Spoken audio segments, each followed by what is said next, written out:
संगवारी हो एक और नवा वीडियो में लेके आ गए हो आप मन बर एक और खुशखबरी के साथ।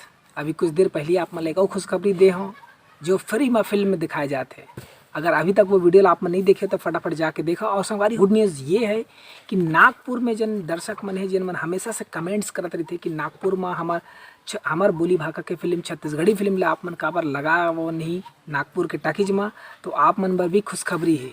2 तारीख के लव लेटर जो फिल्म है मन कुरैशी और सृष्टि तिवारी की जो जोड़ी है वो फिल्म यहाँ छत्तीसगढ़ में धमाका धूम मचाइस। और साथ ही साथ अब आपके नागपुर में ये फिल्म हाँ धूम मचाए बर आवत है। तो आप मन नागपुर वाले मन पूरा तैयार हो जाओ और आप मन के जो हमेशा से मांग रही वो आप मन के पूरा होने वाला है। तो 2 तारीख के 2 सितंबर के आप मन तैयार हो ये फिल्म ला देखे बर लव लेटर।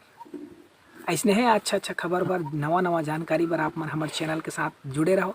और अगर सब्सक्राइब अभी तक नहीं करे हो तो फटाफट वाला सब्सक्राइब कर लो और ये वीडियो ला ज़्यादा लाइक करो शेयर करो और देखते रहो सीजी नरेश। धन्यवाद। जय जोहार जय छत्तीसगढ़।